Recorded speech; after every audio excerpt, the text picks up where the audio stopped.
Hi,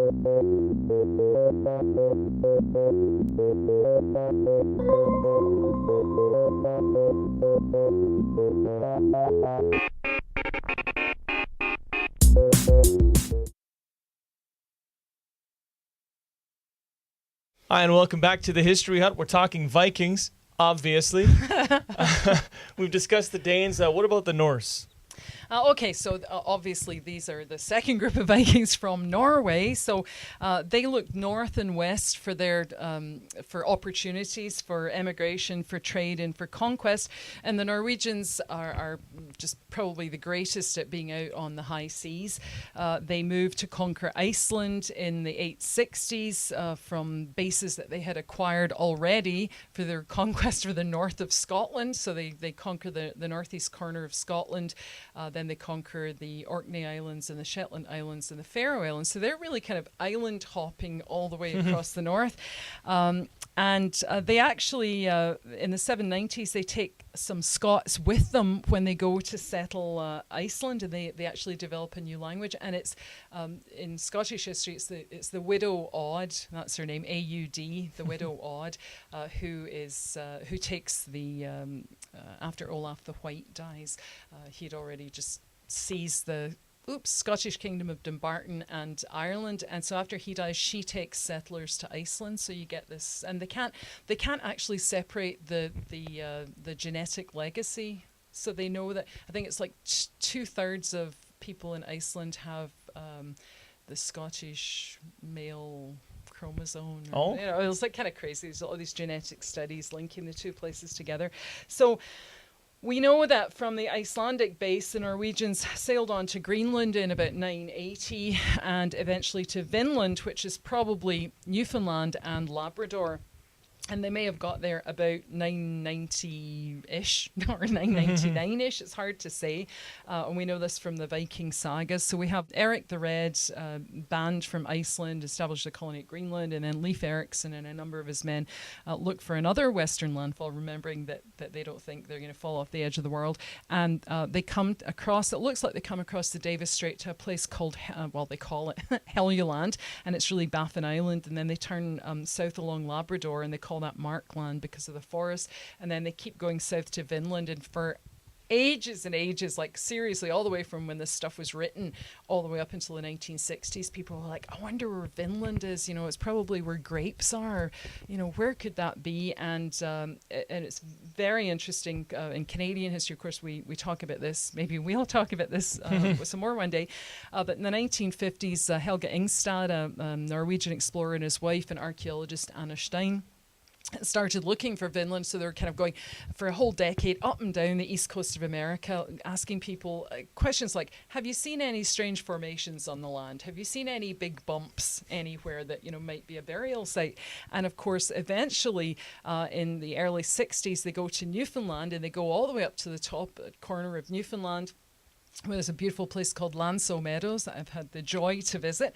And so they went up there, and they were asking the local guy, out with his sheep, have you seen any funny bumps in the land? He's like, oh, for sure up there, So they started to excavate in 1961, and it was the first actual proof that Norwegians or Vikings had been in the New World. Huh. So they start in 61, and they organized a number of digs. Birgitta Wallace was one of them. And they found evidence of boat repair. There's lots of bog iron there, and when you go there, you just you have to use your imagination, because it's archaeology. So they show you a lovely little bit of grass, and they go, okay, that's where the workshop was. And they show you another bit of grass, and they go, that's where the chief would have lived. So there's only like one or two recreations of the Viking longhouse. But in 1964, they found a spindle whorl, and it was obviously from the Viking age. It was soapstone, and I think they dated it and found the place that it was from. So they have absolute archaeological material culture evidence that the Vikings were there, because until then we only had the Norse sagas that told us that they'd been there, but historians were loath to actually use them as evidence. They're like, it's just kind of stories. So the place in Newfoundland is called Lance O Meadows, and it's like the edge of the world. You can see Labrador and a World War II sunken ship from Lance O Meadows, but it's like there's there's whales going by, and there's huge icebergs. I was there in, I think, late June, and there were icebergs cracking all over the place. It was just amazing. Crepitating everywhere? Yeah, just absolutely, yes. Crepitating everywhere. It was amazing. It was like gunshots. I was like, oh, I'm in the hood. You know, I raced up to somebody's back garden. It was like 3 little houses. And I thought, well, there's probably nobody home. Raced up in this car I'd rented, ran through their back gardens, down to the water, and there were all these kind of like gunshot sounds, and it was all. And then I looked back, and there's 3 sets of people staring at me for having run through their back garden to look at that. So it was kind of awkward, a little awkward, you know. But if I'd had my hat on, they would have been scared. That's true. And you can go on Viking longboats and go for wee sails around the area and everything. It's so cool. So the Norse, anyway, they have their settlement at Lancel Meadows.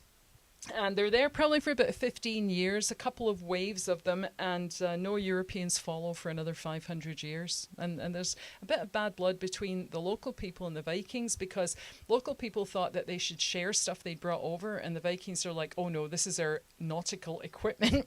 You can't have that. So a bit of trouble there. But they also sail through the Irish Sea, and they take the Isle of Man. So not only do they have northeastern Scotland and then the islands, but they sail down and they take Dublin as a base, and they use Dublin as a base to raid the west coast of Scotland. So they establish lots of settlements in Scotland, and of course they become the Earls of Orkney, and the Orkney and Shetland Islands don't pass to the Scottish crown as it develops until the 15th century. So this is actually, and they still have Uphellia celebrations there, where every New Year they build a big Viking longboat, and then they set it on fire and send it out into it. And everybody dresses up like Vikings and marches up and down. It's really good fun. Marches up and down the street. So really, really big influence. And they're also instrumental in Scottish politics as that develops. They ally with the Scots on the west coast against the indigenous people, the Picts on the east coast, and they kind of squeeze the Picts out of the business, and it causes the unification of the land under a Scottish king, Kenneth MacAlpin, and so the Picts kind of fade from the historical record after that. So they seem to have been instrumental there as well. So very, very interesting, those Norse people. And if you were looking at the Viking legacy in Scotland, they begin, of course, as piratical raids, and what they do is they just come down the west coast of Scotland, and they look for places like where St. Columba is. They look at Iona. They look at monastic centres, because people naturally, when they're under attack, give all their good stuff to the monks to look after, because those are kind of fortified buildings. And the Vikings are like, oh, good, ATM machines. Let's just hit all of them and just kind of open that up and, kill some monks, and they attack some nuns. And, they're just like, everybody's absolutely terrified of them at the beginning. But as I said, after that first wave, they seem to come back as settlers, and they settle the Orkneys and the Shetlands, and they make links between Dublin and mainland Scotland. And for the Scots and the Irish, the Vikings bring them into this huge trade network, because they're actually, as we'll see with the third group, they're actually trading all over the place. So these 2 areas that may be a little isolated before are actually brought into a ginormous trading network. Vikings were buried with their grave goods, and we've talked about grave goods before, and it looks as though the women that they had with them were very high status, because they're buried with a number of goods, and they're not buried with a lot of the men. Even the men aren't buried with a lot of weapons, so it looks as though they kind of assimilate to the local society. And of course they pick up Christianity about the year 1000, so around the turn of the millennium, and they actually give some things to the Scots, the introduction of Norse law in the north, and then if you were thinking about the Danish, from the Danish we get the jury system. To be tried by a jury of your peers. So you get things like that. They held annual courts that all freemen had to attend. And in ownership, they bring in a different idea from that feudal system that we were talking about. Their idea is that the land belonged to the first person to cultivate it. So it belonged to whoever was actually working the land, and he could have as much land as he could work. So it's not the kind of feudal system at all. So they actually introduced quite a few things. So they're not, although they kind of start off as, rowdy bunch, they settle down quite quickly. Okay, and so what about the third group, the Swedes? Okay, so the Swedes go in a different direction. They travel east into modern Poland and into Russia. And to the Russians, they were called the Varangians. And they reach as far south as the modern Ukraine, and they actually settle around Kiev. They establish themselves in places like Novgorod. So in the 880s, the Varangian ruler of Novgorod also moved into the area around Kiev, and then later on they used the Volga River to reach the Caspian Sea, because of course they're Vikings, river important to them, and they sailed to the southern shores to meet camel trains coming in from Persia and China.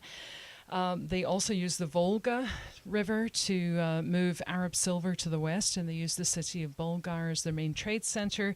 They conquered the Turkic people, a really fierce group. I think they're called the Pechenges, by the 970s, and so the way to Constantinople was open, so the Byzantine Empire, and they used the Dnieper River to reach Constantinople, and they're not able to conquer it. They're not allowed to bring their weapons inside the city, but later on they become Byzantine mercenaries, and they form the ruler's personal Varangian guard. So they do quite well as well. So you've got them, the three groups moving in different areas, but they're all successful plunderers and pillagers, and they establish settlements really all over Europe, and temporarily at least in the New World. They're quickly absorbed into the cultures that they move into, and we've seen that they become Christianized, so they abandon their pagan rituals, and they seem to adapt themselves very easily to the kind of government institutions and the places that they go to, and as we've seen, they leave their own stamp as well with the jury system and with the landholding system. So there's a great similarity really between their experience in the 9th and 10th centuries and the Germanic people, or the movement of barbarians in that 5th to the 7th centuries, and even the Mongolian movements in the 12th to the 14th centuries, because they adapt themselves to all the different institutions or cultures they come across, and they usually adapt to or adopt the area's dominant religion as well. And of course, the Swedes go on to make hard-to-make furniture. Oh, and, very good. Yeah. Don't try and stop me now. Oh, hey. Okay, it's not a Viking sword. It's more a kind of a Three Musketeers sword. Let's just take it easy. If you try and stop the history hut now, you'll be in trouble. I'll just attack you with my sword. My sword. And that does it for our talk on the Vikings. We'll see you next time in the Who's History got Hut. the keys? You locking up the hut? Yeah? You're in charge. Okay, bye.